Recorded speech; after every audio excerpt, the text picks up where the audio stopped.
এই অঙ্কটাতে বলেছে 2⁵ plus 0.125 whole to the power 2 minus 2⁵ minus 0.125 whole to the power 2 is equal to 2⁵x হলে x এর মান নির্ণয় করো। এখন কিভাবে অঙ্কটা করতে পারি? এই অঙ্কটা করতে গেলে একটা সূত্রের প্রয়োগ এখানে ঘটাতে হবে। আচ্ছা, তাহলে অঙ্কটা আমরা কেমন করে করব লক্ষ্য করো।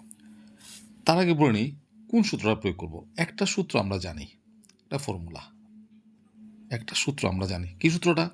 সূত্রটা হচ্ছে a plus B whole square minus a minus B whole square is equal to 4ab। এই সূত্রটা প্রয়োগ আমরা এখানে করব। আচ্ছা, তো অঙ্কটা যা দেওয়া আছে তা আগে লিখি। কি দেওয়া আছে? 2⁵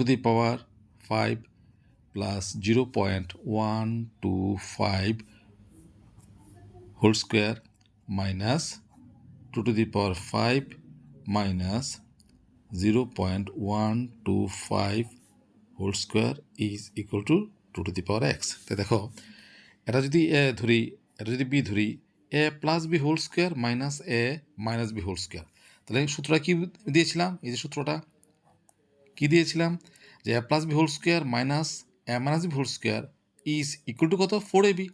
তাহলে এখানে আমি a plus B whole square minus a minus B whole square is equal to কত লিখতে পারি? 4ab। তাহলে 4 এ কত? 2⁵ ইন্টু বি কত?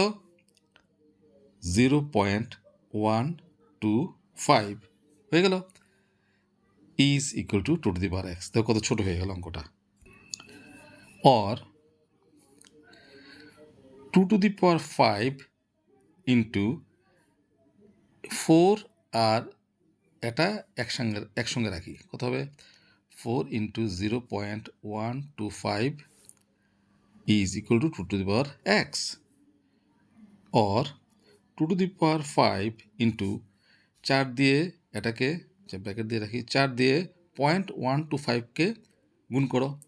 4 5 20 শূন্য, হ্যাঁ থাকবো 2, 4 2 8, 2 10 শূন্য, থাকবো 1, 4 4 5।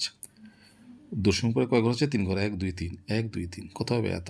অর্থাৎ 0.500 ইজ ইকুয়াল টু 2⁵x। আমি অঙ্কগুলো একদম ভেঙে ভেঙে করছি যাতে তোমাদের বুঝতে সুবিধা হয়। 2⁵ ইন্টু, তাহলে এটাকে আমরা এইভাবে লিখতে, এত কারণ দশমিকের ডান দিকের পরে শূন্যের কোনো দাম নেই, তাহলে এটাকে আমরা এইভাবে লিখতে পারি 0.5, ওই জিরোগুলোকে বাদ দিয়ে দিলাম, is equal to 2⁵x। Or 2⁵ into দশমিক তুলো, কত হবে? 10/5 is equal to 2⁵x। Or 2⁵ into কাটাকাটি করো, 5 একে 5, 5 দুগুণে 10, উপরে হচ্ছে 1 নিচে 2 is equal to 2⁵x। Or এখানে দেখো উপরে কত আছে? 2⁵, নিচে আছে কত? 2, তার পাওয়ার কিছু নেই মানে কত আছে? 1 আছে। তাহলে 2⁵কে 2 দিয়ে ভাগ করলে সূচকের নিয়মে কী হয়? নিচের পাওয়ারটা মাইনাস হয়ে উপরে যায়। তো কত হবে? 2⁵ minus 1 is equal to 2⁵x। তাহলে কত হলো? 2⁴ ইজ ইকুয়াল টু 2⁵x। আবার আমরা সূচকের নিয়মে জানি কি, সমান চিহ্নের দুই পাশে যদি বেস সমান হয় তাহলে তার পাওয়ারগুলো অবশ্যই কী হবে? সমান হবে। তার মানে 4 ইজ ইকুয়াল টু x, অর্থাৎ x এর মান কত বেরোলো? 4 বেরোলো। আমি অঙ্কটা একদম ভেঙে করেছি যাতে তোমাদের বুঝতে সুবিধা হয়। আর অঙ্ক একবার বুঝে গেলে তোমরা 2-3টা স্টেপ জাম্প দিয়ে করতে পারো, কোনো অসুবিধা নেই।